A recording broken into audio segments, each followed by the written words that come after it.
Hello, അസ്സാം വലൈക്കും, good morning. എന്തൊക്കെയാണ് വിശേഷങ്ങൾ എല്ലാവരുടെയും? ഇതാ രാവിലെ തന്നെ കണി കണ്ടുണരുന്ന നന്മ, മിൽമ കണി കൊണ്ടുണരുന്ന നന്മയായിരുന്നു മുമ്പൊക്കെ. ഇപ്പം പല വേർഷനിലാണ് നമ്മുടെ പാലുള്ളത് അല്ലേ. പാക്കറ്റ് പാല്, വയനാടൻ പാല്, അതുപോലെ തന്നെ അഞ്ചരക്കണ്ടി മിൽക്ക്, ഇങ്ങനെയൊക്കെ പല പേരുകളിൽ ഇറങ്ങുന്നുണ്ട്. അപ്പോൾ ഇതാ രാവിലെ തന്നെയാണ്. ഇന്ന് ഞായറാഴ്ചയാണ്, അതുകൊണ്ട് തന്നെ നല്ല മടിയുള്ളൊരു ദിവസമായിരുന്നു. ഞായറാഴ്ച പൊതുവേ എല്ലാവർക്കും ഒരു മടിയുള്ള ദിവസമാണല്ലോ. നമ്മൾ വർക്കിംഗ് ഡേയ്സ് ആകുമ്പോൾ നമ്മൾ പെട്ടെന്ന് തന്നെ രാവിലെ തന്നെ പണിയൊക്കെ തീർത്തിട്ട് വേഗം നമ്മൾ ജോലി സ്ഥലത്തേക്ക് പോകും. അത് നമുക്ക് എന്താ പറയുക, പോകാണ്ടിരിക്കാൻ പറ്റാത്തൊരു കാര്യമായതുകൊണ്ട് വേഗം തന്നെ നമ്മൾ ചെയ്യുമല്ലോ. പക്ഷെ ഞായറാഴ്ച അങ്ങനെയല്ല, എല്ലാവരും രാവിലെ ലീവാണല്ലോ എന്ന് വിചാരിച്ച് കുറച്ചൊക്കെ മടി പിടിച്ചിരിക്കും അല്ലേ. അപ്പോൾ അതുപോലൊരു മടിയുള്ള ദിവസമായിരുന്നു എനിക്കിന്ന്. അപ്പോൾ നമ്മൾ മടിയുള്ള ദിവസങ്ങളിൽ ചെയ്യുന്ന ഒരു മടിച്ചിപ്പത്തിലുണ്ട്, നിങ്ങൾക്ക് ആർക്കും അറിയാമെന്ന് എനിക്കറിയില്ല. അപ്പോൾ ഞാനിത് അത് ഉണ്ടാക്കാൻ പോകണം കേട്ടോ. അപ്പോൾ അതിൻ്റെ കൂടെ ഒരു മടിച്ചിക്കറിയും ഉണ്ടാക്കാൻ പോവാണ്. അപ്പോൾ ഞാൻ അയില കട്ട് ചെയ്ത് വെച്ചതുണ്ടായിരുന്നു ഫ്രിഡ്ജിൽ. അപ്പോൾ അതെടുത്ത് വെച്ചിട്ട് അതിലേക്ക് നമ്മൾ സാധാരണ ചേർക്കുന്ന പോലെ തന്നെ മുളക് പൊടി, മഞ്ഞൾപ്പൊടി, പിന്നെ മല്ലിപ്പൊടി, കുറച്ച് മുളക് കൂടുതൽ വേണം, പിന്നെ 2 പച്ചമുളകും തക്കാളിയും ഞാൻ വെറുതെ കട്ട് ചെയ്തിടുകയാണ്. അതുപോലെ തന്നെ ചെറിയൊരു കഷ്ണം മാങ്ങ പുളിക്ക് വേണ്ടിയിട്ട് ഇട്ടിട്ടുണ്ട്.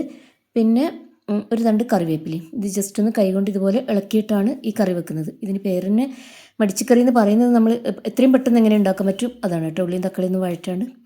മടിയുടെ വേറൊരു വേർഷൻ ഇതാ. നമ്മൾ ഇടിക്കല്ലെടുക്കാൻ ഭയങ്കര മടിയാകുമ്പം നമ്മൾ ചെയ്യുന്നൊരു പണിയാണല്ലേ ഇത്. ഒന്നുകിൽ ഇങ്ങനെ ഒരു പാത്രത്തിലോ അല്ലെങ്കിൽ നമ്മൾ കട്ടിംഗ് ബോർഡിലോ വെച്ചിട്ട് ഇതുപോലെ ചെയ്തെടുക്കും. വളരെ ഈസിയാണിത്. അതുപോലെ ഇതാ ഞാൻ വെളുത്തുള്ളി തൊലി കളയാതെയാണ്. തൊലി കളയാണ്ടിരിക്കുന്ന മടി കൊണ്ടല്ല, അത് പോഷക സമ്പുഷ്ടമായതുകൊണ്ടാണ്. നമ്മുടെ പുറംതൊലി മാത്രം കളഞ്ഞാൽ മതി. അപ്പോൾ പ്രതിരോധ ശേഷിക്ക് ഏറ്റവും നല്ലതാണ് വെളുത്തുള്ളി. അപ്പോൾ അതാ ഞാനത് കറി അവിടെ റെഡിയാക്കുന്നുണ്ട്. എല്ലാം 2 അടുപ്പിലായിട്ട് തന്നെയാണ് ചെയ്യുന്നത് കേട്ടോ. ഒരടുപ്പിൽ കറിയും ഇതാ വേറൊരു അടുപ്പിൽ ഇതാ നമ്മുടെ മടിച്ചിപ്പത്തിലുണ്ടാക്കുന്നുണ്ട്. ഇത് നമ്മൾ ഒറോട്ടിയില്ലേ, ഒറോട്ടിൻ്റെ പൊടിയാണ് എടുക്കുന്നത്. അപ്പോൾ ജസ്റ്റ് പച്ചവെള്ളത്തിൽ ആവശ്യത്തിന് ഉപ്പും ചേർത്തിട്ട് കുഴച്ചെടുത്തിട്ട് ഇതുപോലെ പരത്തിയെടുക്കുക. ഇതുപോലെ കൈകൊണ്ട് ജസ്റ്റ്, ഇതിന് പ്രത്യേക ഷേപ്പൊന്നും വേണ്ട. ഇതുകൊണ്ടാണല്ലോ നമ്മൾ മടിച്ചിപ്പത്തിൽ എന്ന് പറയുന്നത് അല്ലേ. അപ്പോൾ ഇതാ ഞാൻ വെളുത്തുള്ളി ഇതിലേക്ക് ചേർത്ത് കൊടുത്തിട്ടുണ്ട് കേട്ടോ കറിയിൽ, കറി തെളിച്ച് വരുന്ന സമയത്ത്. അപ്പോൾ ഇത് ഈ ഒരു പത്തിൽ പണ്ടൊക്കെ പിന്നെ എന്താ പറയുക, 5 വിരലിൻ്റെ അടയാളമൊക്കെ കാണും. അതായത് വേഗം വേഗം ഉണ്ടാക്കിയെടുക്കുന്നതാണ്. നമ്മൾ അതിൻ്റെ ഷേപ്പോ ഭംഗിയോ ഒന്നും നോക്കാണ്ട് ഉണ്ടാക്കുന്നതിനാണ് മടിച്ചിപ്പത്തിൽ എന്ന് പറയുന്നത്. അപ്പോൾ ഇതാ നമ്മുടെ പത്തിലൊരു അടുപ്പിൽ റെഡിയാകുന്ന സമയത്ത് ഇപ്പുറത്തെ അടുപ്പിൽ നമ്മുടെ കറിയും റെഡി ആയിക്കൊണ്ടിരിക്കുന്നുണ്ട് കേട്ടോ. കറിയൊക്കെ നല്ലോണം തിളച്ച് കുറുകി വരുന്ന സമയം നമുക്ക് എന്ത് ചെയ്യാം, വേറൊരു അടുപ്പിൽ ഇതുപോലെ കടുകും ഉലുവയൊക്കെ പൊട്ടിച്ചിട്ട് ഇട്ട് കൊടുക്കണം. നല്ല ശുദ്ധമായ വെളിച്ചെണ്ണയിൽ ഈ ഒരു കറിയിലേക്ക് ഇത് ഇട്ട് കൊടുക്കാം. അപ്പോൾ നല്ല മണമൊക്കെ വരുന്നുണ്ട്, നല്ല ടേസ്റ്റാണ്, നല്ലൊരു കോമ്പിനേഷനാണ്. നല്ല വിശക്കുന്ന സമയത്ത് ഇങ്ങനെ ഒരു കറിയും അതുപോലെ തന്നെ ഇങ്ങനെ ഒരു പത്തിലും കിട്ടുകയാണെങ്കിൽ നല്ല ടേസ്റ്റാണ് കേട്ടോ. നല്ലൊരു ഫീലോട് കൂടി കഴിക്കാൻ പറ്റും, ആസ്വദിച്ച് കഴിക്കാൻ പറ്റും. അങ്ങനെ ഇത് നമ്മുടെ മടിച്ചിപ്പത്തിൽ ഇവിടെ റെഡി ആവുന്നുണ്ട്. ഓരോന്നും ഇതുപോലെ പരത്തിയിട്ടതിന് ശേഷം തിരിച്ചും മറിച്ചിട്ട് വേവിക്കുകയാണ് ചെയ്യുക. പിന്നെ ഉള്ളി കുക്കാവുന്നത് വരെ ലോ ഫ്ലെയിമിലിട്ട് വേവിക്കണം. അപ്പോൾ കറിയിലേക്ക് തന്നെ ഞാനൊരു തണ്ട് കറിവേപ്പിലയും കൂടി ചേർത്ത് കൊടുക്കുന്നുണ്ട്. ഇനി നമ്മുടെ മടിച്ചിപ്പത്തിലും ഒരു മടിച്ചിക്കറിയും കൂട്ടിയിട്ട് നമുക്ക് ചായ കുടിക്കാം. അപ്പോഴത്തേക്ക് തന്നെ ഞാൻ വേറൊരു അടുപ്പിൽ ഇവിടെ ചായയും വെക്കുന്നുണ്ട് കേട്ടോ. ഇതിങ്ങനെ പൊന്തി വരുന്ന സമയത്ത് നമുക്കിങ്ങനെ ഒരു പേപ്പർ കഷ്ണമോ അല്ലെങ്കിൽ ഒരു കഷ്ണം തുണിയോ വെച്ചിട്ട് അതിങ്ങനെ പൊന്തിച്ചെടുക്കാൻ പറ്റും കേട്ടോ. ഇത് ചായയും ഇവിടെ തിളച്ച് വന്നിട്ടുണ്ട് കേട്ടോ.